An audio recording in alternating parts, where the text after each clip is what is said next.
আর রমজান মাসকে সামনে রেখে আমাদের যে করণীয় কাজ, সেই করণীয় কাজের মধ্যে সবচেয়ে জরুরি কাজ, 1 নম্বর জরুরি কাজ, যেটা রমজানে কোনো মতেই মিস দেওয়া উচিত নয়, সেটা হচ্ছে 5 ওয়াক্ত সালাত। স্বাভাবিকভাবেই দেওয়া উচিত নয়, কিন্তু আমি সিয়ামও পালন করছি আবার সালাত আদায় করি না, এই সিয়ামের কোনো গুরুত্ব নাই, এই সিয়ামের কোনো দাম নাই।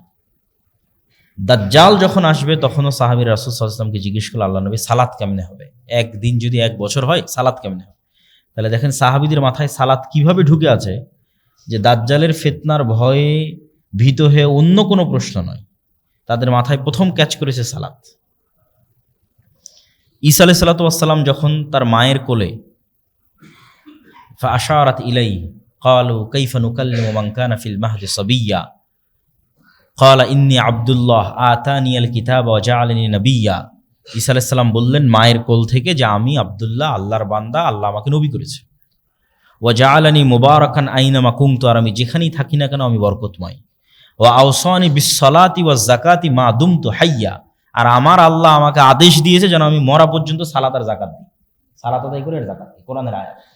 যে ঈসা আলাইহিস সালাম যখন ছোট্ট শিশু, তখন উনি মায়ের কোল থেকে বলতেছেন যে আল্লাহ তাকে আদেশ দিয়েছে যেন তিনি সালাত আদায় করেন, এবং আল্লাহ তাকে আদেশ দিয়েছে যেন তিনি যাকাত দেন। তাহলে সালাত কত গুরুত্বপূর্ণ হতে পারে। ইব্রাহিম আলাইহিস সালাতু ওয়াস সালাম তার কওমের জন্য, তার পরবর্তী প্রজন্মের জন্য যে কয়েকটা দোয়া করেছে,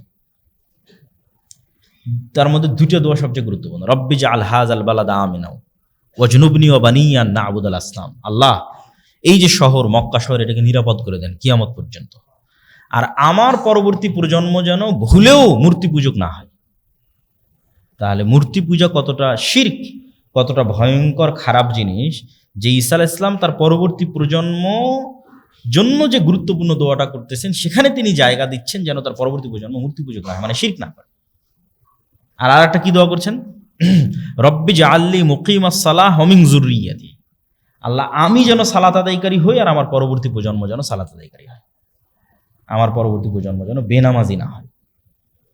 তাহলে মুসলমানের জন্য পৃথিবী থেকে বিদায় নেওয়া এমতো অবস্থায় যে সে বেনামাজি, এমতো অবস্থায় যে সে কোরআন জানে না, কোরআন পড়ে না, বিনা সালাত বিনা কোরআনে মুসলমানের পৃথিবী থেকে বিদায় নেওয়া উচিত নয়। 2টা জরুরি জিনিস মুসলমানকে নিশ্চিত করতেই হবে তার হায়াত থাকা পর্যন্ত। 1, সে সালাত আদায়কারী হবে, 2, সে কোরআন পড়া জানবে এবং কোরআন পাঠকারী হবে। তাহলে রমজান মাসের 1 নম্বর জরুরি কাজ 5 ওয়াক্ত সালাত, 2 নম্বর জরুরি কাজ কোরআন। মুসা আলাইহিস সালাতু ওয়াস সালামের কওমকে যখন তাওরাত দেওয়া হলো, তোরাহ বলে ইহুদিরা উচ্চারণ করে, যে তোরাহ, যখন তাওরাত দেওয়া হলো, তখন এই তাওরাত যেন তারা মানে, এই জন্য তুর পাহাড়, যে তুর পাহাড়ে ঈসা আলাইহিস সালাম আশ্রয় নেবে, যে তুর পাহাড়ে এই মুসা আলাইহিস সালাম ইবাদত করেছেন 40 রাত আল্লাহর, 40 ওয়া ইয ওয়া'আদনা মুসা 40 লাইলা, 40 রাত ইবাদত করেছেন মুসা আলাইহিস সালাম তুর পাহাড়ে। এই তুর পাহাড়কে আল্লাহ ইহুদিদের মাথার উপর তুলে ধরেছে, তুলে ধরে বলছে, হয় তাওরাত মানার ওয়াদা কর, না হলে পাহাড় ছেড়ে দিয়ে এখনই হত্যা করে দিলাম, এখনই ধ্বংস করে দিলাম।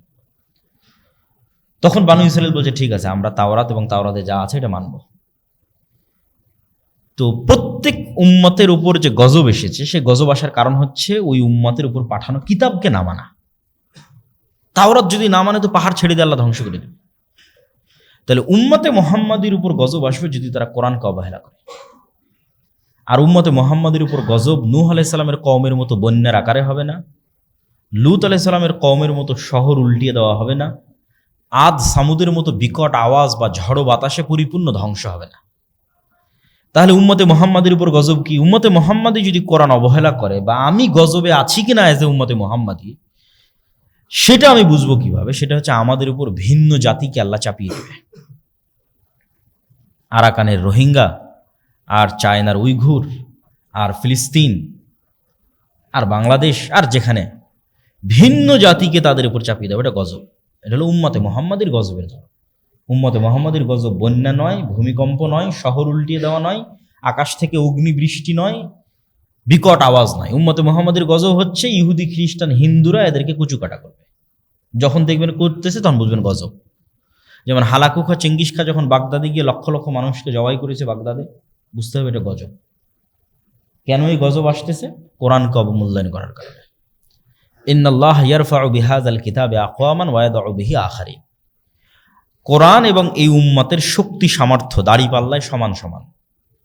আমার এবং আপনার বাড়িতে, আমার এবং আপনার সমাজে কোরআনের মূল্য যেই মানে থাকবে, পৃথিবীতে এই উম্মতের ক্ষমতা, দাপট, শক্তি সেই লেভেলে থাকবে।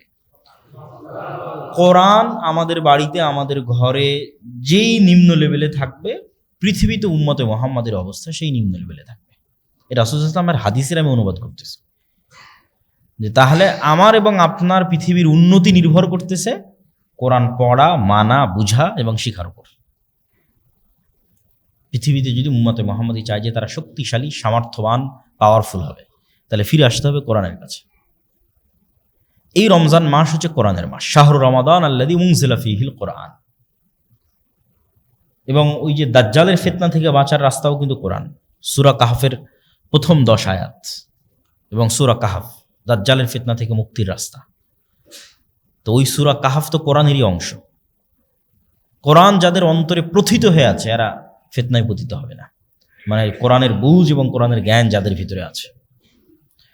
এই জন্য রমজানকে কেন্দ্র করে মসজিদ, মাদ্রাসা, মক্তব, আমরা দাওয়া ইলাল্লাহর মাধ্যমে 7 শতাধিক মক্তব পরিচালিত করতেছি, যেটার একটা প্রতিযোগিতা আপনারা হয়তো এনটিভির পর্দায় অথবা আমাদের ফেসবুকে দেখতে পাচ্ছেন। এনটিভির পর্দায় প্রতিদিন বিকেল 3টায় প্রচারিত হয়।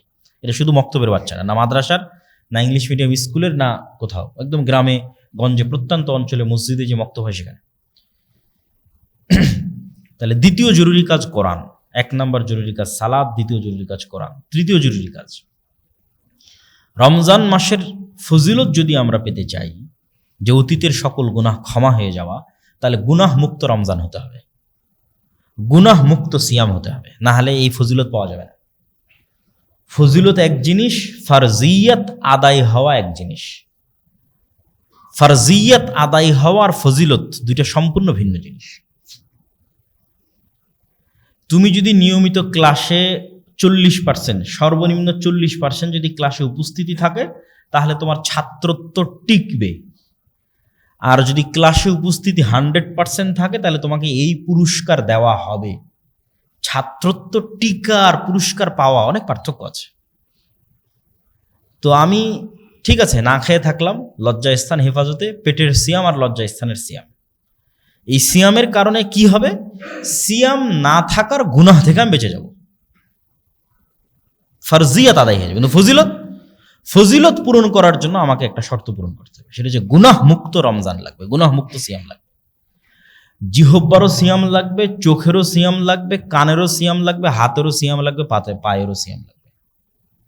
চোখ দেখবে না অশ্লীল দৃশ্য, কান শুনবে না অশ্লীল কথা, মুখ বলবে না অপ্রয়োজনীয় গীবত, পরনিন্দা, জিহ্বায় উচ্চারিত হবে আল্লাহর জিকির, উচ্চারিত হবে কোরআন, চোখ দিয়ে পড়বে আল্লাহর কোরআন, হাত দিয়ে ইবাদত করবে আল্লাহর, এবং সকল গুনাহ থেকে মুক্ত থাকবে। এবার পাবে ওই ফজিলত যে কেউ যদি রমজানে সিয়াম রাখে, কেউ যদি রমজানে তারাবির সালাত আদায় করে, কেউ যদি লাইলাতুল কদরের রাত জাগে, তাহলে তার অতীতের সব গুনাহ মাফ হয়ে যাবে। এটা স্পেশাল অফার, ফজিলত, পুরস্কার। এইটা পূরণ করতে হলে গুনাহ মুক্ত রমজান লাগবে। এই জন্য রমজানের তৃতীয় জরুরি কাজ, যে রমজানে আপনাকে টার্গেট নিতে হবে যে আমি শুধু পেট আর লজ্জা স্থানের সিয়াম থাকবে না, পুরো শরীরের সিয়াম চলবে, তথা পুরো শরীরের সকল অঙ্গ প্রত্যঙ্গকে সকল গুনাহ থেকে বিরত রাখা। আল্লাহ সুবহানাহু ওয়া তাআলা আমাদের তৌফিক দান করুক, আল্লাহুম্মা আমিন। রমজান মাসের চতুর্থ জরুরি কাজ অত্যধিক পরিমাণে দান, সাদাকা এবং জাকাত বের করা। দেখেন ঈসা আলাইহিস সালামের যে আয়াতটা পড়লাম, ওইটাতে ঈসা আলাইহিস সালাম বলতেছে আল্লাহ আমাকে আদেশ দিয়েছে সালাত আর জাকাতের। কোথাও আল্লাহ জাকাতকে আলাদা করেনি সালাত থেকে। তাহলে আমাদের ব্রেনে সালাতের গুরুত্ব যেই মানের, নিশ্চিত থাকেন জাকাতের গুরুত্ব ওই মানের। কেন কোরআনে কোথাও জাকাতকে, অর্থনৈতিক ইবাদতকে সালাত থেকে আলাদা করা হয়নি। শুরুতেই বলছে ওয়ায়ুকিমুনাস সালাহ ওয়া মিম্মা রাযাকনাহুম ইউনফিকুন, একদম প্রথম সূরা বাকারা, যে তারা সালাত আদায় করে এবং আল্লাহর রাস্তায় দান করে। আল্লাহ সুবহানাহু ওয়া তাআলা জান্নাত বিক্রি করে দিবেন যারা শহীদ হবে জীবন দিয়ে, আর যারা টাকা দিয়ে জান্নাত কিনে নেবে। তো এই জন্য জাকাত পুঙ্খানুপুঙ্খ হিসাব করে বের করতে হবে। 7.5 ভরি স্বর্ণ, 52 তলা রৌপ্য, রৌপ্যর হিসেবে জাকাত বের করলে গরিব মিসকিনের হক বেশি আদায় হয়। এখন স্বর্ণের যে দাম 22, 23, 25 লাখ টাকার মালিক না হলে তো জাকাতই ফরজ হবে না। এই জন্য রৌপ্যের আলোকে জাকাত বের করা ভালো। 1 লাখ টাকা সমপরিমাণ সম্পদ, 80,000 থেকে 1 লাখ, এটাই নেশাব হওয়ার জন্য যথেষ্ট। আর নেশাব যখন 1 বছর অতিক্রম করবে, 1 বছর পর যখন আবার দেখবেন হ্যাঁ আপনার কাছে 1 লাখ বা সমপরিমাণ টাকা আপনার কাছে আছে, তখন আপনি এবার জাকাতের হিসাব করবেন। হিসাব করতে গিয়ে সব একত্রিত করবেন, যত স্বর্ণ আছে, যত গয়না আছে, যত ক্যাশ মানি আছে, ব্যাংক ব্যালেন্স, যত টাকা জমা রাখা আছে, মানুষের কাছে পাওনা পাবেন এরকম যত টাকা আছে সব একত্রিত করে তার 2.5%, বর্তমান বাজার দর ধরে 2.5%। আর ব্যবসায়ী হলে আপনার বিক্রিযোগ্য পণ্য কতখানি আছে, কাঁচামাল কতখানি আছে, যেমন সুতা কতখানি এখন স্টকে আছে, আর কাপড় তৈরি করেছেন এখন বাজারে বিক্রি হবে সেটা কতখানি আছে। ফিক্সড অ্যাসেট হিসাবের মধ্যে আসবে না। ব্যবসায়িক কাজের জন্য যে সমস্ত গাড়ি ঘোড়া বাড়ি এগুলো চলতেছে, বাড়ি ভাড়া নেওয়া আছে, মেশিনারিজ চলতেছে, এগুলোর জাকাত লাগবে না। ঠিক আপনি যে গাড়ি ব্যবহার করছেন, বাড়িতে আছেন, এগুলোর জাকাত লাগবে না। প্রত্যেক যেখান থেকে ইনকাম হয় ওটার জাকাত লাগে। জমিতে যখন ফসল হয় তখন ওষুধ দিতে হয়, ফসল নাই, জমির কোনো ট্যাক্স নাই, ইনকাম হলেই জাকাত।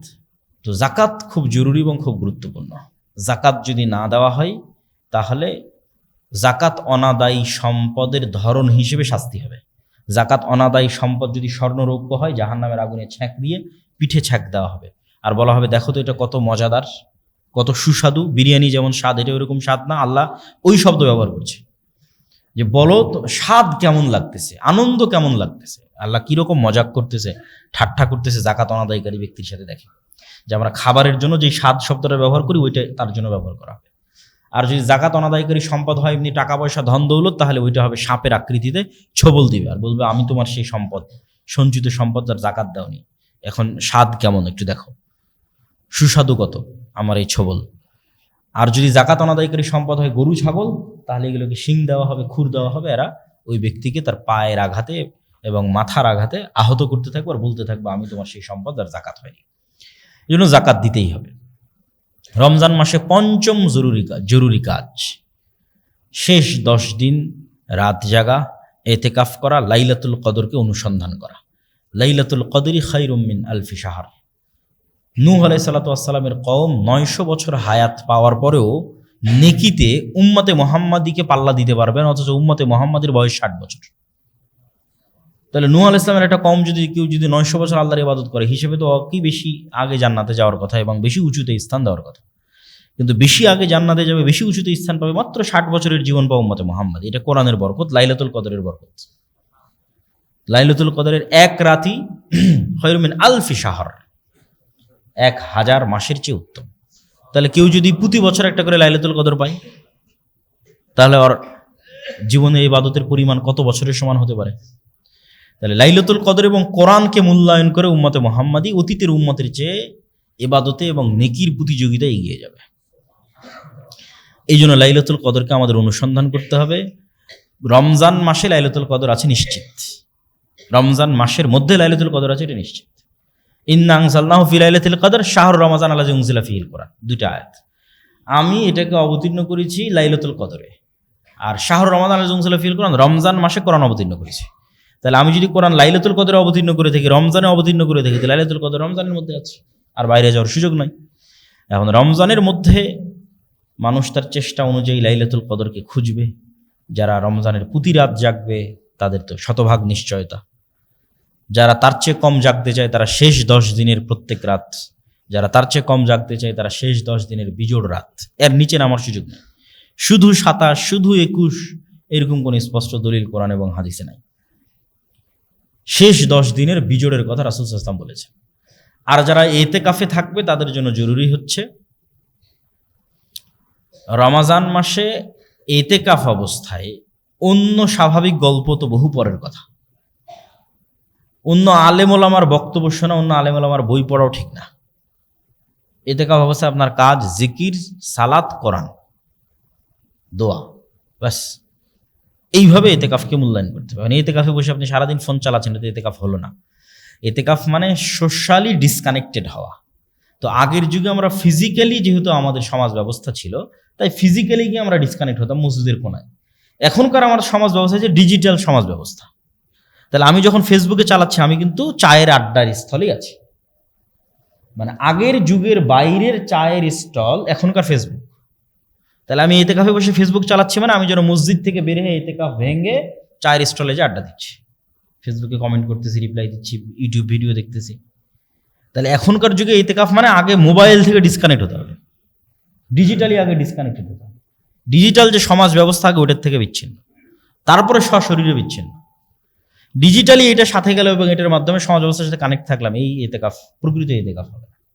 এই জন্য যারা ইতিকাফে বসবেন তারা এই বিষয়গুলো খেয়াল রাখার চেষ্টা করবেন। আল্লাহ সুবহানাহু ওয়া তাআলা আমাদের রমজানকে মূল্যায়ন করার তৌফিক দান করুক, আল্লাহুম্মা আমিন। দাজ্জালের ফিতনা থেকে বেঁচে থাকার তৌফিক দান করুক, আল্লাহুম্মা আমিন।